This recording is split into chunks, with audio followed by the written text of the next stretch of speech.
Welcome to today's Explainer.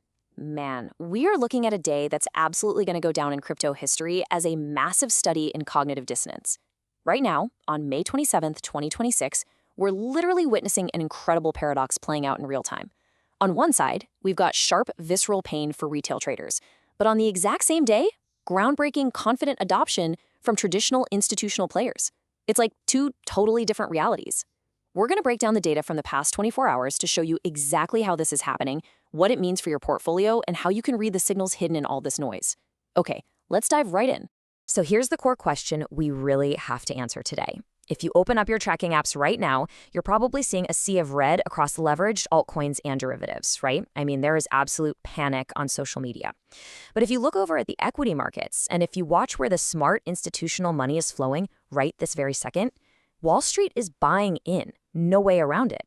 How in the world can a brutal market wipeout happen at the exact same moment that institutional capital is accelerating its entry into the crypto space? To really grasp the panic out there, we have to look at this massive number, $820 million. That's the sheer, visceral scale of today's liquidation surge.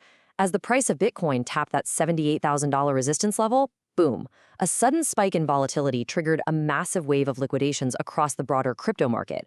Over-leveraged positions were completely wiped out. It's a really painful reset, basically forcing the market to try and consolidate near its true market mean. Here's the roadmap for how we're going to unpack all this today. We'll start with the massive liquidity reset, then look at Wall Street's stablecoin bet, the rise of the agent economy, institutional plumbing and RWAs, upgrading the crypto rails, and finally, our market takeaway. What's next? All right, Section 1, the massive liquidity reset. Let's get right into it. Now, this totally hits the nail on the head regarding that paradox we were talking about.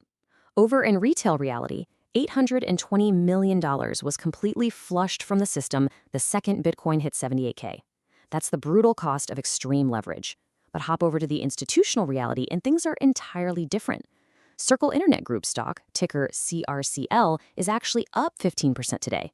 The total detachment between the crazy volatility of the underlying crypto assets and the equity valuations of the infrastructure companies building the rails, it is incredibly telling. Moving right along, Section 2, Wall Street's stablecoin bet.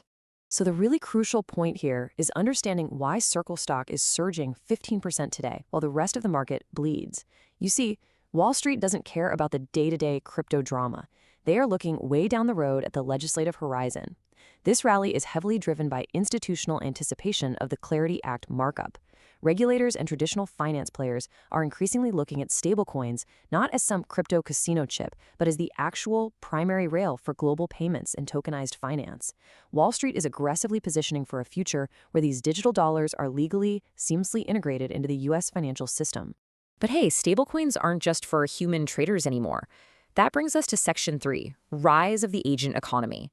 So what exactly is the agent economy? Think of it as a financial ecosystem where autonomous AI trading bots are executing high-frequency strategies across decentralized markets, all without a single ounce of human intervention. We're seeing platforms and protocols building tools strictly to let AI agents hold money and transact entirely on their own. That volume you're seeing on chain, it's increasingly machine-led. It's a massive pivot away from traditional human point-and-click trading. And trust me, the big money absolutely knows this is happening. Just look at this figure, $10 million. That's the seed round just raised by AlphaNet, a quantitative AI trading platform led by Joffrey Capital. And get this, they aren't raising this cash to hire a bunch of human traders. No, these funds are earmarked specifically for scaling autonomous trading agents that'll basically roam decentralized markets, executing high-frequency strategies at speeds we humans simply can't match.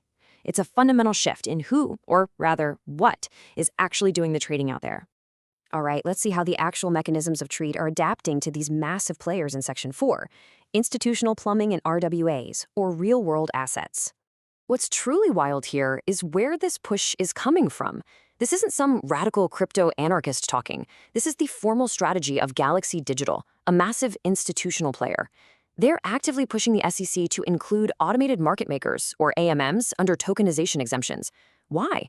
Because the institutional plumbing of crypto is moving way past simple spot ETFs. Wall Street firms want to utilize decentralized liquidity pools for tokenized securities without getting hit by outdated broker-dealer registration hurdles. They're literally trying to legally rewire the back end of global finance using DeFi protocols to boost RWA efficiency. And to put that into perspective, the newly launched 2026 RWA report proves that this market for tokenized real-world assets has officially hit critical mass. But look at this. Bitcoin's dominance is sitting heavily at 58.3%. This is a vital metric to keep in mind. It shows us that as traditional assets move on-chain, Bitcoin is still serving as the foundational collateral. It's the absolute anchor for this new institutional ecosystem. So if AI agents and Wall Street banks are suddenly flooding the system, the infrastructure absolutely has to evolve. Let's look at Section 5, upgrading the crypto rails. This shows a really fascinating dual approach to scaling happening right this second. On one hand, Ethereum is pushing its Glamsterdam and Hegota roadmap phases. Their primary focus? Transitioning into a high-throughput settlement layer designed specifically for that global tokenization market we just talked about. They are building for the big institutions.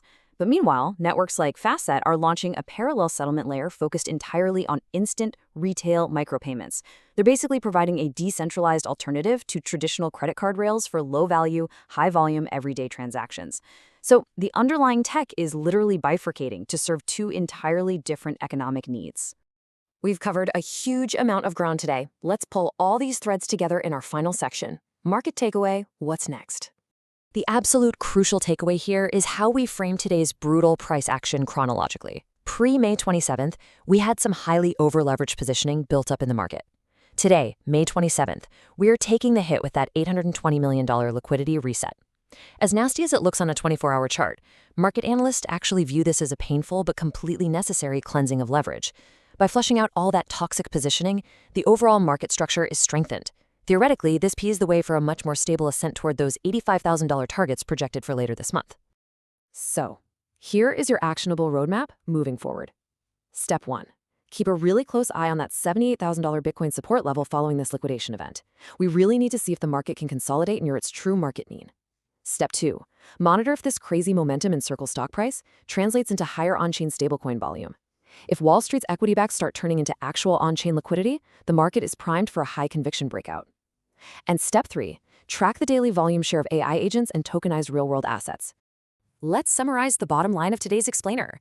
Yes, that $820 million flush is harsh, but it successfully removes toxic market leverage. Meanwhile, completely behind the scenes, Wall Street is legally integrating stablecoins to be the primary rail for global payments. The institutional plumbing is moving way past simple ETFs and straight into decentralized AMMs. And to top it all off, autonomous AI agents and real-world asset protocols are taking over the daily transaction volume. The foundations are getting stronger, even if retail is feeling the pain. I want to leave you with this final thought as you look over your portfolios today. We started this explainer looking at retail pain versus institutional triumph. If the vast majority of future volume is going to be driven by autonomous AI trading bots and the underlying infrastructure is actively being co-opted by Wall Street banks lobbying for SEC exemptions, who is crypto actually for in 2026? Has the original ethos been completely replaced, or is this just the necessary evolution for global scale? Think about that as you watch the charts this week.